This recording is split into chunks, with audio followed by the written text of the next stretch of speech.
ये सबसे बड़ी क्वालिटी होती है। जब आप सीए इंटरमीडिएट के बाद जब आप आर्टिकलशिप में जाओगे या सीए फाइनल बनने के बाद आप जॉब वगैरह में जाओगे, तो वहां पे आप देखोगे बहुत बार आपके साथ ऐसा रहेगा कि कोई पॉलिटिक्स कर रहा है, कोई ऐसा हो रहा है, हमारा जो जम नहीं रहा है। आपने ऐसे बहुत सारे लोगों को देखा होगा, मैं बहुत सारे लोगों को देखता हूँ। जब कोई आके बंदा बोलता है कि मैंने जॉब छोड़ दी, मैंने कहा क्यों छोड़ी? बोला मेरे मैनेजर के साथ मेरा बन नहीं रहा था। ऐसा कभी नहीं होना चाहिए। लाइफ में अगर आपको आगे बढ़ना है ना, आप में एडेप्टेबिलिटी का जो गुण है, मींस हर जगह आप सेटल हो पाओ, वो वाली क्वालिटी आप अपने आप में डेवलप कर लो, आप जिंदगी में बहुत आगे जाओगे। एंड गाइस, वो करना ही पड़ेगा, उस दूसरा कोई ऑप्शन नहीं है। You know that when I qualified as like मेरा जब सीपीटी क्लियर हुआ, पहले सीपीटी के बाद आर्टिकलशिप चालू हो जाती थी। I move to Mumbai. मैं राजस्थान में जो आबू रोड करके एरिया है, माउंट आबू जो आपने सुना होगा, उसके आसपास वाले एरिया से मैं था।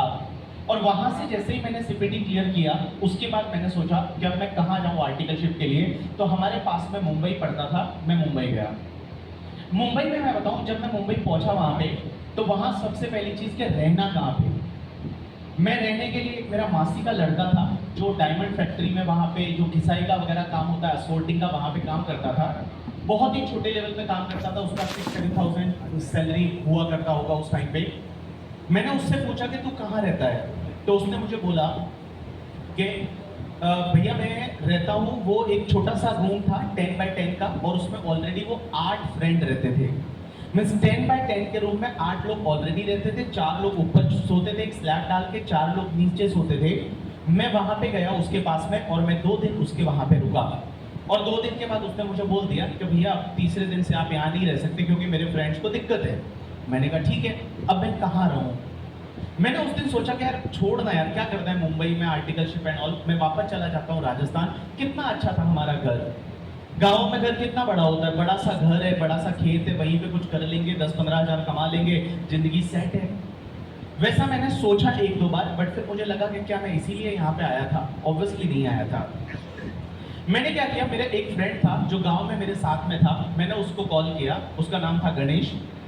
उसको मैंने बोला गणेश, और गणेश वहां पे कुछ दुकान पे काम करता था, एक एयरटेल की गैलरी हुआ करती थी, जो सिम कार्ड पहले बेचते थे, रिचार्ज करते थे। ये पहले बिजनेस बहुत चलता था रिचार्ज का एंड ऑल। तो उसका एयरटेल का गैलरी में वो काम करता था। मैंने उससे पूछा कि गणेश तू कहाँ पे रहता है? उसने बोला कि मैं दिन में यहाँ पे जॉब करता हूँ और मैं रात को यहीं पे सो जाता हूँ।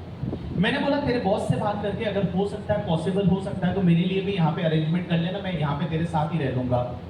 उसने बोला कि ठीक है। उसने उसके बॉस से बात की और मेरे को 500 पर मंथ में वहां पे रहने को मिला। 6 महीने तक मैं इनिशियली एयरटेल की गैलरी में सोया। और मैं संडे को भी, मेरे पास में घर नहीं था क्योंकि संडे को भी मैं फिर ऑफिस चला जाता था। मेरे बॉस बहुत बार पूछते थे भाई संडे को तू ऑफिस क्यों आता है? मैं बोला ऐसे ही मुझे काम करना पसंद है, मैं आ जाता हूँ। उनको मैंने नहीं बताया कि मैं एयरटेल गैलरी में रहता हूँ जहाँ संडे को भी वो चालू रहती है, मेरे पास रहने की जगह नहीं है। 6 month I spend there, that is called adaptability in the life. एक चीज बताऊं, सच में आगे बढ़ना है ना, हर एनवायरनमेंट में आपको एडेप्ट करना पड़ेगा। यहाँ पे एसी नहीं चल रहा है मान लो, तो ऐसा नहीं करेंगे एसी कैसे नहीं चल रहा है करके, ठीक है हमने तो पैसे नहीं, एसी चलना चाहिए, ऐसा नहीं है। You have to adapt in the environment. आपको एडेप्टेबिलिटी का क्वालिटी है वो आना चाहिए। दूसरी चीज है communication skill. Guys, communication skill is must. आप कितने इंटेलिजेंट हो उससे कोई फर्क नहीं पड़ता, आप क्या कम्युनिकेट कर पाते हो या नहीं, आप बोल पाते हो या नहीं। मैं बताऊं, जब मैं मुंबई गया पहली बार, हम हिंदी माध्यम के विद्यार्थी रहे हुए गांव से, वहां बच्चे जो है वो सब इंग्लिश मीडियम वाले, वो वहां जो बात कर रहे हैं बहुत बार तो समझ में ही नहीं आती थी। वो वहां बात कर रहे हैं किसी वेब सीरीज की, वहां पे कुछ मतलब इंग्लिश शोज की बात कर रहे हैं, ये कर रहे हैं, मेरे को समझ में ही नहीं आ रहा है बोल क्या रहे हैं। लेकिन मैंने ऐसा नहीं किया कि नहीं नहीं मैं नहीं बोलूंगा, मैंने बोलना चालू किया। और बोलते जाने का, आप कौन से मीडियम से हो, आप किधर से हो, आप कौन सी छोटी स्कूल से पढ़े हो, आप हिंदी में पढ़े हो या फिर आप इंग्लिश में, उससे कोई फर्क नहीं पड़ता। आप आगे कैसे बढ़ सकते हो ना, your communication skill should be strong. There is no need to speak in English. You can speak in Hindi, but at least you should know that how to speak. और ये जो कॉन्फ्रेंसेस होती है, ये आपको यही मौका देती है कि आप कैसे बोल पाओगे।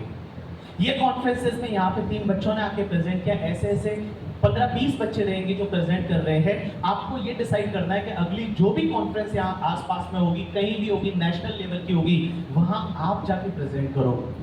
वो क्वालिटी आप में होनी चाहिए और वो यहीं से डेवलप होगी। आपको करना है और कम्युनिकेट करना है। जब आप कम्युनिकेट करोगे ना तभी चीजें होगी, कम्युनिकेट नहीं करोगे कुछ नहीं होने वाला। ये दूसरी क्वालिटी आपको अपने आप में डेवलप करनी है। एंड तीसरी क्वालिटी आपको अपने आप में डेवलप करनी है, दैट इज द लीडरशिप। सच में आगे बढ़ना है, you have to be a leader.